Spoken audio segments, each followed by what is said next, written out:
Hey everybody, Professor Reed here. Sorry for a little bit of delay with this, but what I want you to do is to create the annotations, which you'll see some examples of. There's a Dropbox for trying to make them due by Saturday. And then these sources are going to be the ones you're going to have to use in your paper. So I'm going to go through the different types of sources according to Aristotle. And what you'll want to do is try to find sources for each one of your conspiracy theories and add them in here. Now, the thing is, some of these conspiracy theories are sort of newer or newish, but they connect to other conspiracies. So I'll try to give some examples of that. And then I'll put up the one lecture on Planned Parenthood. The student did a presentation on that a while back, and that's a pretty good example of Planned Parenthood has a lot of conspiracies around it. Interestingly, with the Planned Parenthood ones, which I'll talk about, they come from sort of like some interesting angles from the political standpoint. I guess the political perspective or spectrum, I guess we'll call it.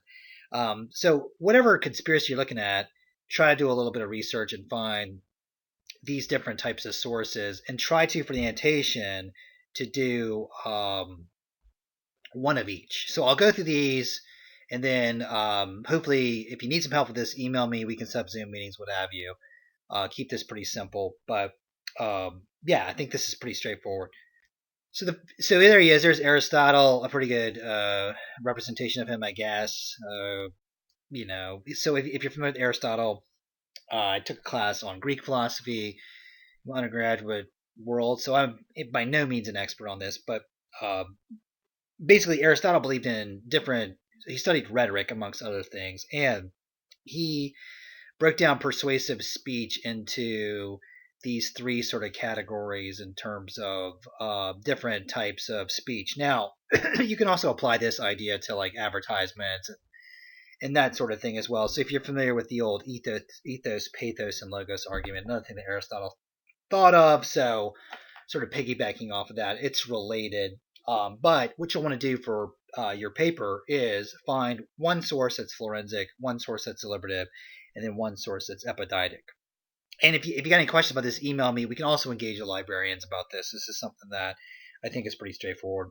All right, good. So first, it's going to be forensic types of sources, and they're going to deal mainly with past events, and they're going to look at sort of the way something is establishing authority, and they're going to be more neutral based. Okay, so what you're going to want to do is find a source that sort of represents this forensic type of rhetoric, and it's talking about um, things of the past. Okay, so a good example is going to be the flat Earth conspiracy. A newer one in terms of like the public sphere of sort of like it's became more popular over time. But the idea of flat Earth is to me sort of connected to more of a religious perspective, and it's also connected to maybe a way of like of maybe putting down sort of scientific based information.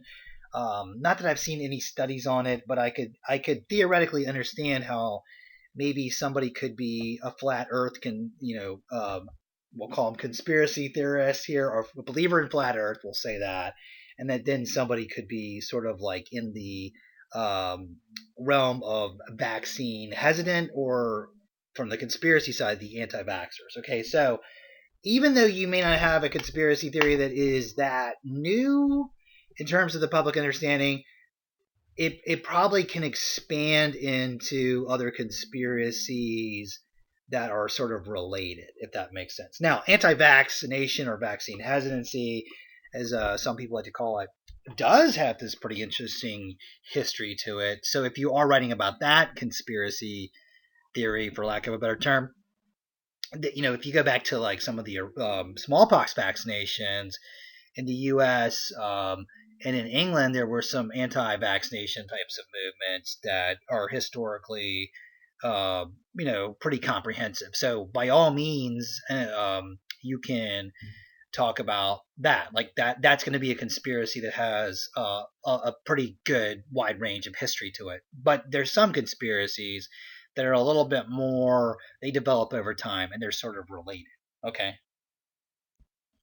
All right, good. The next one's going to be this epidemic type of source, and it's usually used in the public occasions to celebrate an event or specifically virtuous or brave person. Now, what you'll want to think of for this type of um, source material is going to be something that's sort of modern. Okay, so if you look at the Planned Parenthood conspiracy theory, one of the examples on that PowerPoint is going to be a movie that was done. I want to say it was done by a group that I'm not sure if it had a specific denomination, but I want to say it was from a Christian perspective. Okay, so the conspiracies around Planned Parenthood, which you can look at, there are some sort of like modern, more popular versions of it. Okay, so in the past, students have looked at uh, memes for this one, right? So certain memes are going to be ones that establish some conspiracy types of theories as well.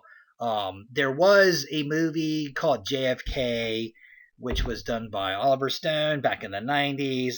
And it was a real sort of popular representation of the JFK conspiracy theory. So if you ever write a paper on that or you want to spend time with it, I get students that are really, really, really into the JFK assassination, which is fascinating.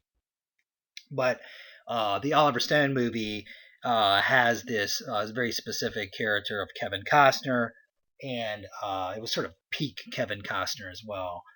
He's going to represent this sort of like amalgamated lawyer figure that was sort of a combination of different individuals that were involved with some of the conspiracy, quote unquote, side of JFK assassination, and that was a really good sort of representation of a person that was there being virtuous and brave, sort of fighting the system. Okay, so epidemic source is going to be more modern, more popular based, and it's going to be something that gives a sense of community, shared values to it. And it could be a meme, it could be a movie representation, it could be something that's sort of pop culture. Okay, so if you think about it like this, forensic sources are going to be more historical based, maybe a little bit more academic-y, and they're definitely going to be more scientific oriented in terms of its language and presentation. Epidemic source is going to be something that's a little bit more modern, a little bit more pop culture. Okay, and in this example here, the Gettysburg Address was a pretty good example of like an epidemic source. Now we're looking at this idea of Aristotle sources under the idea of conspiracy. So you want to be sort of creative with this here, and make sure. Remember, another thing is, for this annotation of the sources, we want to do 3 of these, but you want to be able to use these sources in the paper. Okay, so just sort of keep that in mind. Now, interesting enough, for epidemic sources, I've had people use. Last semester I had a ton of papers. This is for an '05 class, but I'm sorry, '15 class, so a little bit different. But I had some papers on COVID as a conspiracy, and some people referenced there's a video called Plandemic, and I think it's sort of about COVID, and it's about sort of this sort of plan in place about COVID. Not to get too much into that, but that would be an example of an epidemic source. And I want to say that the individual that they interviewed was sort of seen as this person sort of fighting this sort of conspiratorial idea about COVID in terms of international politics. Okay, so that's another example of an epidemic source from the conspiracy type of world.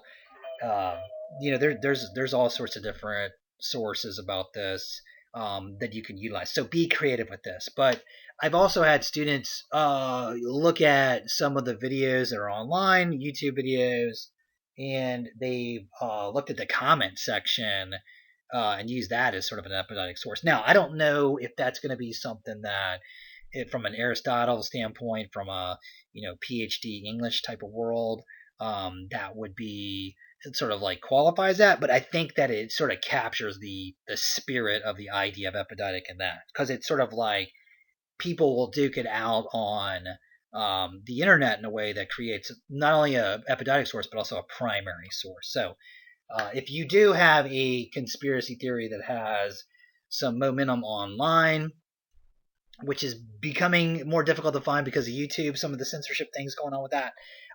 If you could, you can use that. Another good example I had was Edward Snowden. If you're familiar with Edward Snowden, He was the individual that basically exposed the level of perceived, unperceived, the way that the government through NSA could spy on your phones, and if they wanted to, sort of check out your information. So they had a ton of power, and there was a very famous podcast with Joe Rogan, and some people, when they read about WikiLeaks and that sort of conspiracy side, almost the idea of how much information the government can have on you, they use that as an epidetic source. And Snowden was sort of seen as this virtuous person. Okay, so I will say, I don't have an English PhD. I have a master's in creative writing, and like that being said, I don't really come from an PhD type of world. So I'm sure that this could be maybe a little bit.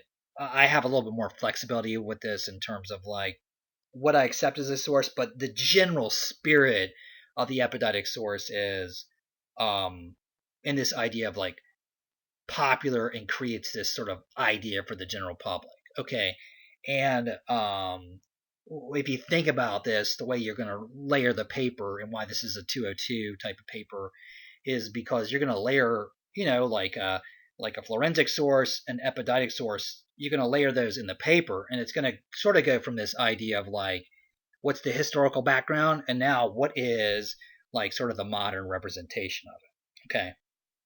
And one thing, don't forget the memes. Like I'm a big fan of like uh uh students who use memes in papers, and a meme would sort of create this sense of like um public support for it. And what's cool about this is I try to stay neutral about the conspiracy theories, maybe to a little bit of a fault with that, but you remember you can bring in some examples of that meme culture into this as well. And I've got a PowerPoint that's up about uh, the Q conspiracy theories, which is a big part of the national discussion around the situation that happened on January 6th, and that PowerPoint presentation predates that by I think a year. I think that's from like fall 2019. So uh, that as a quote unquote conspiracy is sort of fascinating and also really interesting to look at from this sort of idea of these different types of sources. All right, good. The next one's going to be deliberative sources, and deliberative sources are going to be ones that sort of break down or put out a type of action, and it usually is going to be something that's in a legal type of world. Okay, so we just talked about the QAnon conspiracies, and I hope I'm pronouncing that right, and the way they sort of built some momentum. We looked at popular sources for that, and back when that paper was done, um, there was a ton of momentum that was made online. At that point, Twitter still allowed for Q types of pages and that sort of thing. But there was a ton of momentum that happened online, sort of the epididic sort of space. Now, in the deliberative types of sources, it's about what we're going to do or what should people do in the future. Okay, so if you did find a source that was about this idea of sort of like what are they going to do about the anti-vaxxers, because as you can see from COVID, anti-vaccination and sort of the theories around that became more and more a public concern. And what's really fascinating about that is that um, these sort of big pharma conspiracies, which I would sort of categorize anti-vax is a big pharma conspiracy, or like a sub conspiracy in there. Um, they get into discussions about different demographic groups and what they want to do about medical types of discussion, and if that's conspiratorial or not. And it's really fascinating from like a demographic, race, social class type of perspective as well. Being from the South, Virginia, debatable if that's the South anymore. I'll take that. But like you can see that in certain parts of the South currently, as of June 2021, the um, the COVID vaccination rates are lower for multiple reasons, right? It could be religious, it could be just all sorts of things, right? So deliberative sources are going to be about next steps. So if you're writing about as conspiracy theory that the internet is trying to control. There's a lot of discussions about big tech and how much power they could have, and there's a wide range of debates about that. Um, from groups that have been, traditionally been on sort of the left side, like the ACLU, and even I want to say Bernie Sanders maybe came out and said we've got to watch out for the power that big tech has, and sort of shutting down these ideas. Humorously or not humorously or ironically, that ties into the discussion about net neutrality, and Trump administration made some changes, made some lack of changes to that or whatever. So that gets really sort of complicated. But the sorry for the long-windedness about that, but the idea is like there's a ton of sources about what we should do with information on the internet. So if you look at anti-vaccination, there's a ton of sources about what you do with that. There's a ton of sources on UFOs. UFOs are going to be a conspiracy theory that was really sort of like popping up in popular culture right now. So a deliberative source is about this idea of like what we're going to do in the future. So like what we're trying to look at is the way these sources, taking this Aristotelian idea of different types of sources and looking at the way that they sort of blend together, look at the way they sort of use language, and we're trying to take those sources and analyze them under this idea of discourse community. So I know we're writing just one project, and what we're going to try to do this week is have these uh, you're basically finding the source material and you're annotating them, but you want to find one of the three of these sources. And what I'll do is I'll also post up a video that is about Planned Parenthood. It'll sort of give you an example of one that I had a student do in the past as well. Okay. Then if you look on Canvas, there's also a video on QAnon, and they're basically like different thesis statements. We worked on that in class, and they're different thesis statements that my class made up as well. So to sort of give you a perspective as well. If you look at the rest of the slides in here, they're just sort of breaking down this idea a little bit more. So sort of take a look at them. It's also on the PowerPoint presentation. So hopefully that gives you a little bit of direction as well for the paper. All right, that's it.